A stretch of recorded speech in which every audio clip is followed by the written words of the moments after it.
Welcome to another episode of Question It, where a question is posed and we each share our perspective. I'm Kevin Strauss, the host of Question It and founder of Uchi, a simple social app built around one belief that everything feels possible when you know someone has your back every day. Today's guest is Lynn Lambrecht from California. I met Lynn a couple years ago now, I think somehow through LinkedIn or something. We've had many conversations in the past, but this time we're going to record it. So, Lynn, welcome to the show. And can you share a little about yourself? It is so nice to see you again, Kevin, and have our little springing into May time together. Um, I am Lynn Lambrecht. I founded the Living Planner, and that is, I talk about all the stuff that we don't want to talk about in life. It's kind of crazy. What it's kind of like get your duckies in a row, but also understand all that crazy administrative side of life that we're not taught. So I'm the proactive cheerleader that loves to have people feel comfortable and supported and feel like they can identify their helpers and understand what questions to ask of the crazy professionals that help us button it up. Wow. Yeah, all that stuff that we don't want to talk about or deal with, but Mhm. it's going to come up no matter what. Yeah. It- It's So, all about when, not if. yeah, when? Right. It's going to happen for Mhm. sure. Wow. Okay. Well, it's interesting that you led with the job or the career type work because today's question, which Lynn randomly chose before we started recording, is how did you choose your career path? Which I actually don't know that whole story. Oh, well, that random choice thing, you guys, I have to tell you, Kevin has a very extensive list of questions and he has them numbered. So I got to select the number. And I had no idea what to expect today when I knew that we were going to be questioning it. So my career path, I think, found me in many ways. It's fascinating because my family comes from science kind of background, doctor, dentist, nutritionist, all that stuff. And yeah, I wasn't quite sure what I wanted to do when I went to college. And I was a organizational communication major.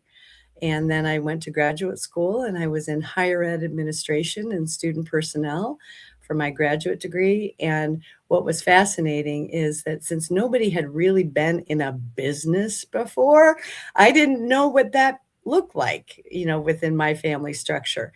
So when I actually was in my graduate degree, I thought, holy crap, education's a business too. What am I scared of? So I asked one of the business professors if I could sit in on some of the MBA classes and like audit them because I had finished my degree in a year except for one course. And so the second year I took a bunch of business classes. And it was during the business side of it that there were a group of us asked to, do this statistical regression study and doing all this other kind of stuff. So I was a little wild, and I decided that we should go to the air traffic control center and like do monitoring of what they were doing. Don't ask me why. I mean, I loved travel and I loved seeing, like different places and stuff. But we had like the most fun group because it was all men in our class except for five women, and we banded together and went down to the ATC stuff. But it was during that first wave in 1979 and 80 that was having trouble with the air traffic controller. So it was really kind of interesting to me. And when we did very well in our presentation. Our and professor, I think, was a little shocked because it was out there. It was different than other people were doing. But when I finished school, I moved to California. I was in grad school in Ohio, and I moved to California, and I got a job in the aviation sector with Northwest Orient Airlines, and I was a sales rep. So honestly, I mean, in some ways, it kind of found me. So I started my aviation career, and I was in aviation for over 30 years. I have had the privilege of working on 6 continents, and yes, I've traveled all seven, and I got promoted a lot. I was the first woman to do most of my jobs. I wasn't really sure what any of that was when I first started, but I knew that I wanted to be using, in some ways, my communication skills, and so I was calling to make appointments in the early 80s, which people didn't do. And I was a little unusual with how I approached things. I was very collaborative because I wanted to understand what somebody's business needs were. Because you know what? A seat is a seat, but a schedule matters.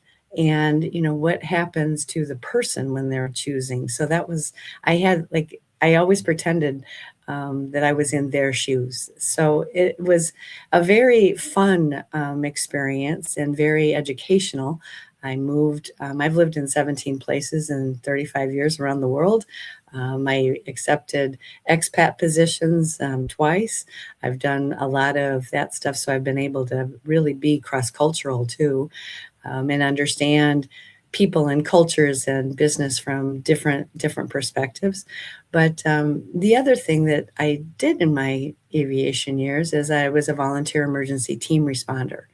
So I worked airplane crash sites, and that was very instrumental to what I'm now doing, because that gave me the opportunity to see that during the time when people most need to grieve, they weren't really able because there was such devastation. And how do you wake up the next morning and do things when the person that you counted on isn't there, and things or you've been injured to the point where you can't speak, and who's there for you? Who are your helpers? And so that's kind of what stayed with me for this post career of aviation into my current life of contingency planning. So, I think all of this found me, and I call it my patchwork quilt of life. The experiences that come together are what made, in some respects I chose, some respects I happened upon, and now I choose to have meaning and purpose through making sure that other people are prepared. Wow, what a journey that was, and what a rewarding journey it Mhm. sounds like. It's been amazing. I mean, I people often ask, what would you change? And you know how when you're getting into those philosophical questions in life, Yeah, how do you yeah, answer that question? I wouldn't. Right, I because everything that has happened with me and for me brings me to today. right, that brings you to today, yeah. So I'm gonna bounce back a second. So you started out in, like, organizational I wrote communication Communication, yeah, in college. and higher ed work, Yeah. um, so you're already thinking about people Yes, when peop and yeah, I am, but I'm also thinking about, like, the education side of life too, because I consider life an adventure and something to learn every day. so people and then learning each day, and then seeing how higher ed is a business as well. Education is a business as well. So what was that spark, like, that what made you wanna go visit the air traffic controllers? I think part of it is my dad was, a World War II B-17 tail gunner. And he didn't speak much about World War II. I mean, he Yeah. would only convey the happy stories, from the standpoint of, like, after the war and flying over Holland and seeing people outside with tulips as they were, dropping candy and waving and things like that. Dad told, like, the happy stories of that, but he had he loved being in an airplane. And so I'm the youngest child. There's quite an age gap in my family. My brother started college when I started kindergarten. Our sister was the Well, that is miracle a 8 big years gap. later. Yeah, that's a big gap. And then our sister was the miracle 8 years after my brother, and I trailed her by another 5.5. So we had a big span in our family, and Dad, we watched sports growing up. I grew up in the Midwest on the Iowa border of Illinois. And during the summer times, especially when my brother was, in school and all that kind of stuff, and my sister was ahead of me, we would go down. My parents had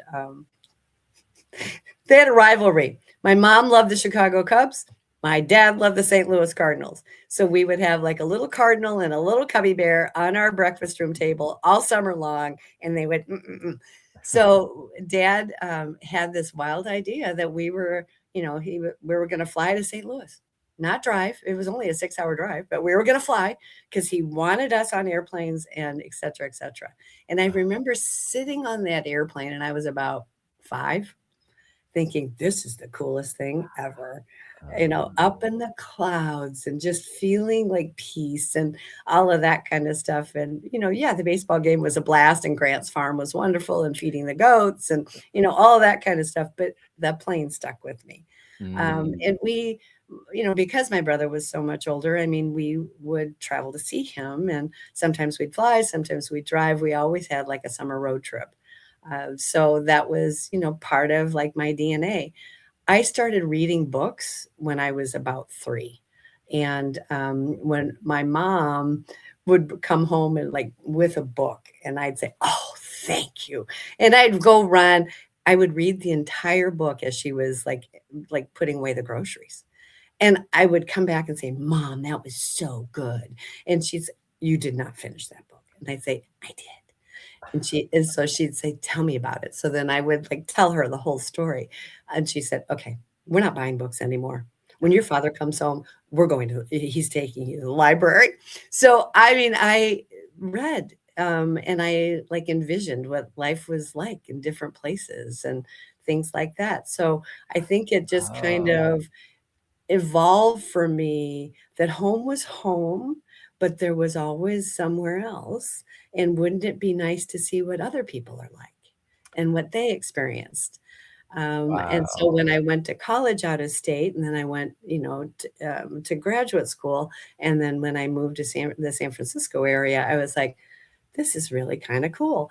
And I happened upon it because a friend of my brother's told me that there was a job open. So I just went in and applied. And then here we are. Wow. So those books really Mhm. like opened doors to Oh whole my new gosh, come on, world. Anna Green Gables? I was, all over Prince Edward Island. I mean that, and then of course we had to have Nancy Drew for the other side. But Oh, yes, right, right. And then you really brought that to life. Like all those adventures and places that you learned about, then you started going. I was able to experience. Yeah. Wow. I mean, it's just triggering like you hear it all the time like a book takes you away to another, or at least fiction anyway, but nonfiction can do it too, takes you away to another time, another place, Mhm. another type of people, whatever, but then you made that your reality. While also living in kind of the Little Women book of making sure that I had always had a community. So, Right. that part, yeah, I The mean, safety of the tribe and well, just knowing that continuity of people understanding you from when you were little to when you grow older is mm-hmm. important. And because I could, fly for free, if you will, Right. stand by. I checked in on my parents every 3 months from wherever I lived. I got to Mm. see my grade school and high school girlfriends, and that side of life was always important to me too. So it wasn't as I mean, it was experiencing, but it was also coming together. Oh my God. I have so many friends, and one in particular who would just love to follow those footsteps of traveling everywhere, all over every continent, living in every continent, I didn't seeing the live in people. every continent. I got to Well, work okay, in visiting, some of right. the others, but, Yeah. I mean, living in Asia and, living up in Montreal and being in Geneva, yeah, I mean, I've been Wow. able to experience different things, but I did a lot of work in Argentina and was able to visit the Middle East and, be there for a time, and yeah, I mean, it's just Latin America. I mean, it's just we have an amazing world. Yeah. Wow. And with airplanes, it becomes far more localized. Mhm. Cool. And then I have to ask, like, okay, so you started in sales in Mhm. the airline industry, air travel industry. Um, how did that transition into the crash Well, it was a work? separate thing. When I was in undergrad, I was a resident assistant in the dorms. And when I was in grad school, I was a head res, and I had a lot of crisis intervention training. And the one thing, we did not have really normal, sometimes dinner time conversations, because my dad would sometimes have to identify people through forensic dentistry and, things of that nature. So we had, I knew I didn't feel drawn to the sciences per se, but I felt drawn to always being there in support. And I'm a live wire, but when a situation gets kind of dicey, I'm incredibly calm and very focused on how to provide support, who needs what, how do we do this, how do we do that. And I think I had marked down, crisis intervention training, different things. So I was called and asked if I would consider becoming a volunteer emergency team responder that first day that I started on my job. So I said, certainly, but I'd like to know what it entails. And the response was, well, if we have an accident, an airplane accident, then you would be called on site to either assist with a family member, like a specific family or where the families gather, or you would work in the command center, or you would work in the morgue, on the ground that we would have to establish. And I said, certainly count me in.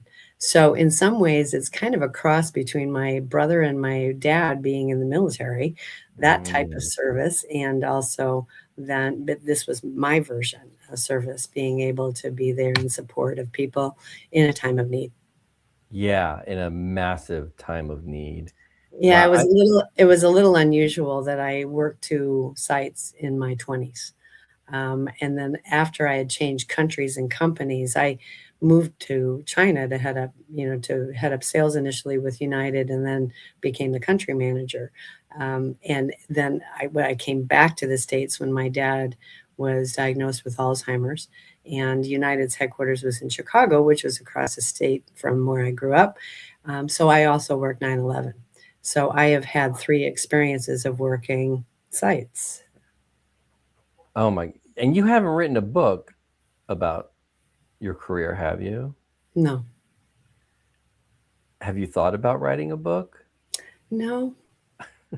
I Because have the a book. stories, Well, I mean, I have a book, The Living Planner, What to Prepare Now While You Were Living. well, what you've learned and how to get through that, the task Mm. side of you, right? Well, But the practical side, but the my practical side, side.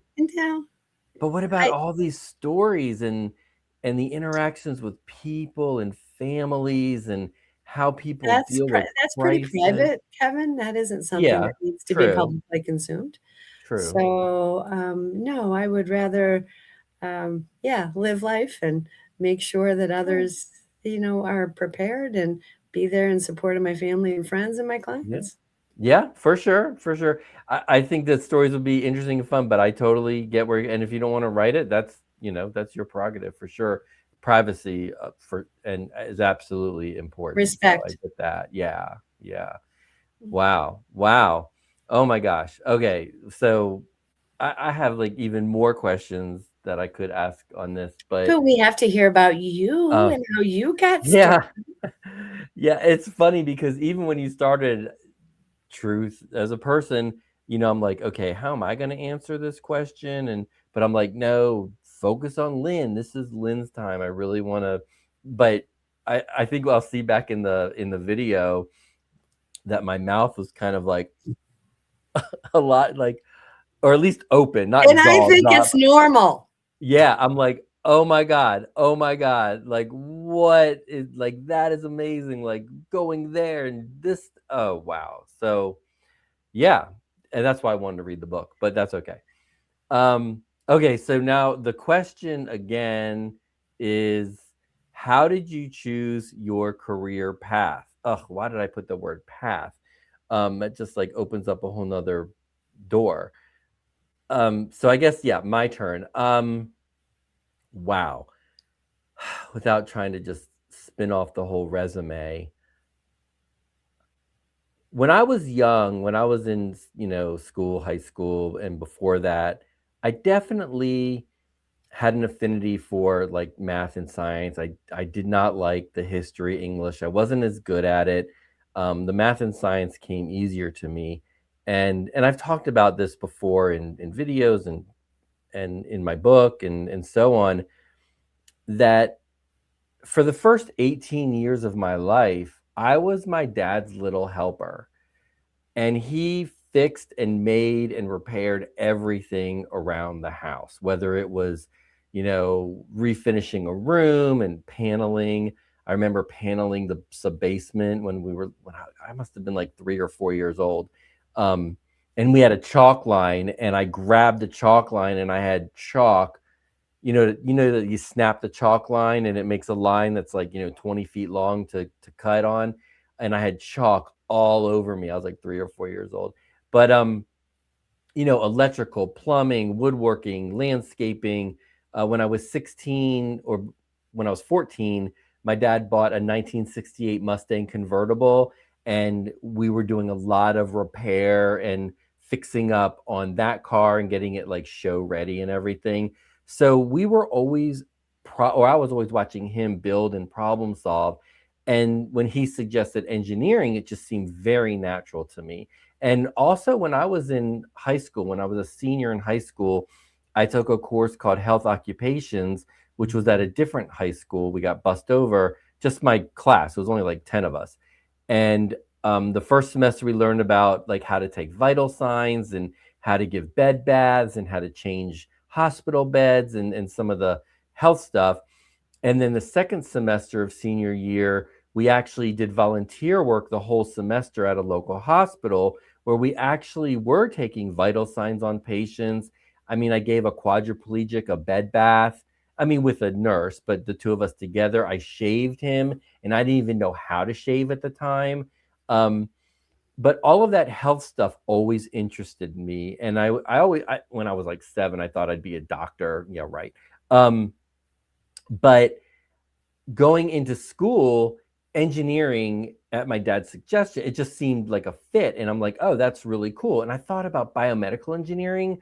Um, but back in the mid to late 80s, there were only a handful of biomedical engineering courses.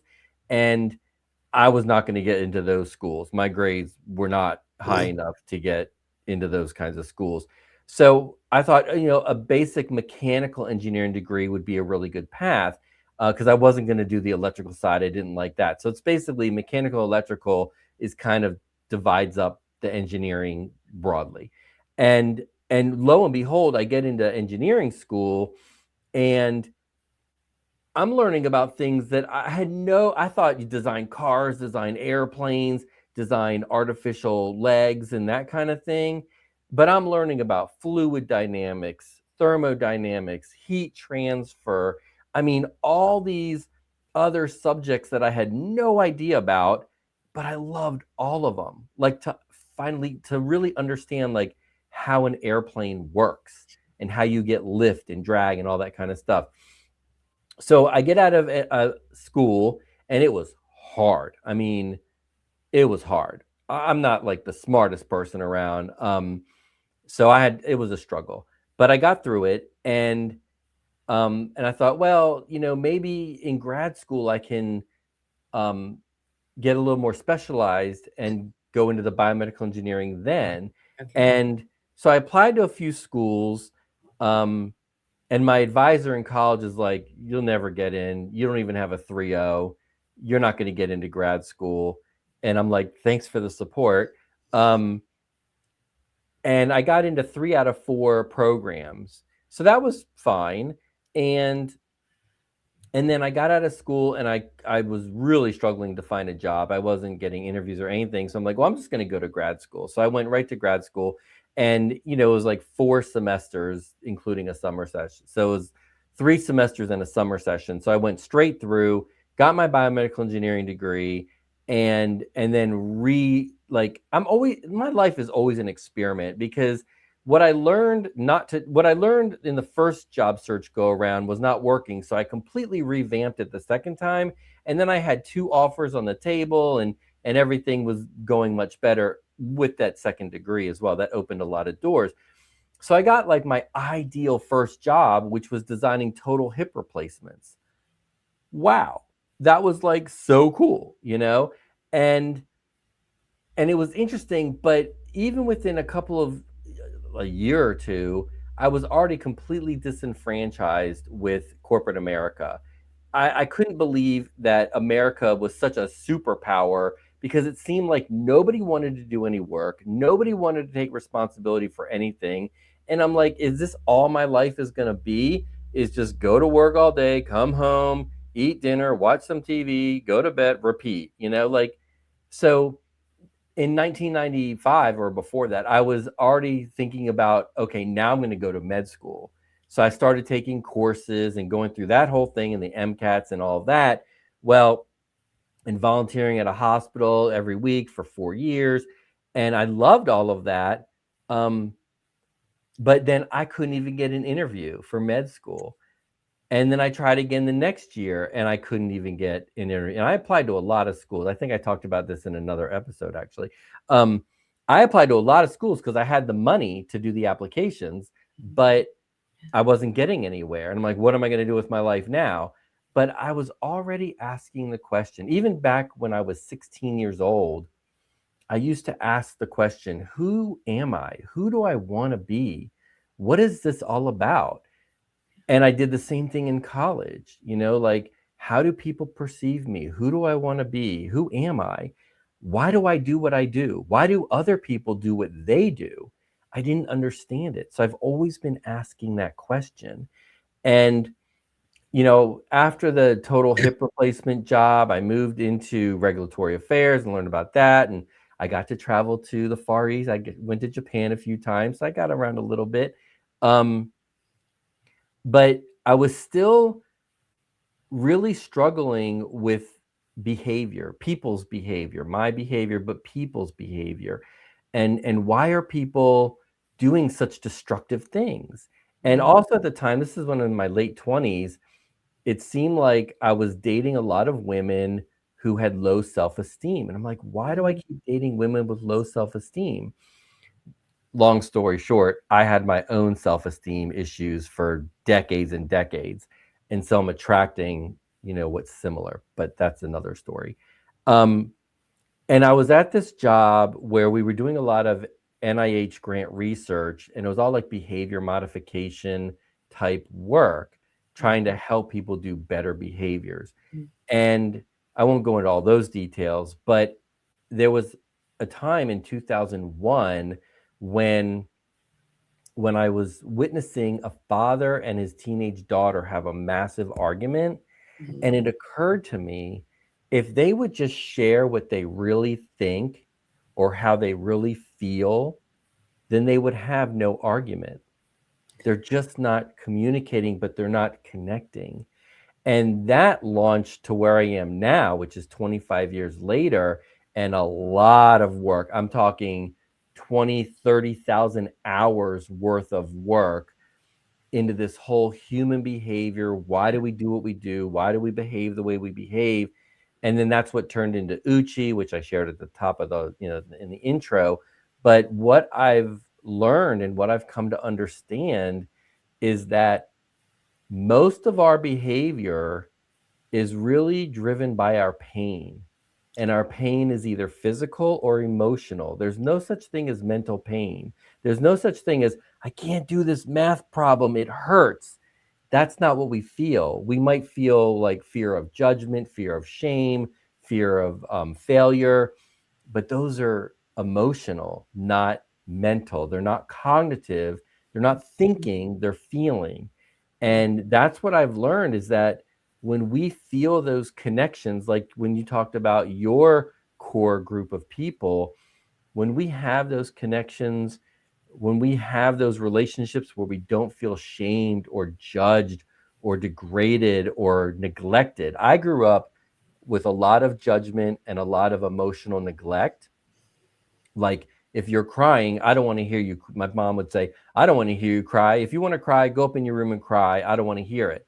Well, that's emotional neglect, and that's actually trauma or traumatic. So, um, so what I learned through all of through the last 25 years is I've been asking this question: why do we do what we do? Why do I do what I do? And where I've landed after almost like 3 decades of hard work is that it's really rooted in our relationships. Mm-hmm. And I define emotional health as our ability to give and receive love. And by love, I mean love, connection, and belonging. I'm not talking romantic love. That's like less than 1% of our relationships. I'm talking about love for family, for friends, for our fellow human being. And when we feel loved, when we feel valued, when we feel like we matter, everything gets better without even really trying so hard. So that was the trajectory from problem solving, but really having the apprenticeship of problem solving from my dad, not from engineering school. We didn't learn how to creatively solve problems in engineering school. Sorry for the spoiler alert there. And then being able to ask that question through the behavior research that we were doing, that was NIH funded, and Mm-hmm. then taking that on my own and doing tons and tons of work on my own, like self-educated. I can't tell you how many psychology and sociology and anthropology type books that I've read. Um, that's where it's got me to today. So that's kind of my career path. That is an amazing patchwork quilt of your own. Right? It's very similar to yours. I think the engineering piece of you never left. Mm-hmm. What you're doing now is a different social engineering. Right. That's exactly right. It's Yeah. not electrical or mechanical. This is the social side. No. Right. It's the social side, and dissecting and solving problems. I love the solving problems that I did with my dad. I got to solve problems and yes, apply what I learned as a mechanical engineer, biomedical engineering, and apply that to medical devices, Mhm. which I've got more than 75 patents and publications on top of that that have helped tens of thousands of people Mhm. around the world. And people are like, why don't you just keep doing that? That's so cool. Why don't you keep doing that? It is cool. It is rewarding. But not everyone in the world has a spine problem. But everyone in the world does need connection and love You like to go deep. and go deep. I do like to go deep. Yeah, because you don't want to just be the surface guy. And, No. a hip replacement is not, it doesn't feel surface to the person who's receiving it. Yeah. But in your world, that is more surface. Yeah. The physical is actually kind of easy, you know, working on and I'm an endurance athlete. The audience might already know that by now. Um, quite honestly, physical health really is not difficult. People might have a problem with me saying that, but it's really not. When you really focus on just the basics, physical health is quite easy. But it's the emotional health that often interferes with us pursuing what's good for us physically. And Well, the mental health, we're practicing that all the time because most people are either in school for the first 18 years of their life, mental work, or they're at work the rest of their life. That's more mental work. Even if you're building buildings or digging ditches, it's still mental. You still have to figure out, where am I going to dig? How much force and how big does it have to be? I mean, it's still mental. So we work our mental health, our cognitive ability, our frontal lobe all the time. But how often do we intentionally nurture our relationships? and the other side of physical health to me is this. I think science is amazing and it's ever evolving and it changes all the time. But there's the spirit side of it your belief systems, how you operate, that can dictate a lot of your outcomes. And it's the complement to science. It is sometimes as important, in my humble opinion. So, physical issues are real. They certainly are, and they're not always easy. But the way in which we approach them is part of this and this, Right. and that combo of okay, and that's digging into beliefs and all that kind of stuff. So Yes.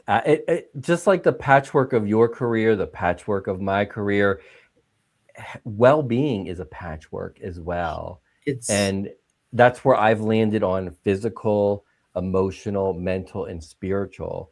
And for me, spiritual has nothing to do with God or religion, but it's mm, all about your purpose, or really your purposes. What matters to you at your core, your essence, your soul, the spirit of you. What gets you out of bed each day. When you're doing that, that's nurturing your spiritual health. So when you put all four of those together, I know there's a lot of wellness models out there, but when you put those four, I think those four basic elements together, and you can't just do one, well, it's right? like having a table with four legs and you are ignoring it and it goes wobbly. Right. It just falls out. I use the car tire analogy. So if just one car tire is flat, that car doesn't run. And I think that's where humanity is with their emotional health and nurturing their relationships. And we know the loneliness epidemic is global, but it's even bigger than that. Um, and you can't just inflate one tire on the car, Mm. which would be like physical health, like your fitness and your nutrition. That's what we always hear about. But you can't just inflate one tire and expect that car to run well. So, like the table, the four-legged table, or the four-tire car, all four need to be nurtured. Indeed. Indeed. Yeah. Well, I feel like that's a natural stopping point for us. So, thanks for joining on another episode of Question It. Until next time, peace, love, and connect.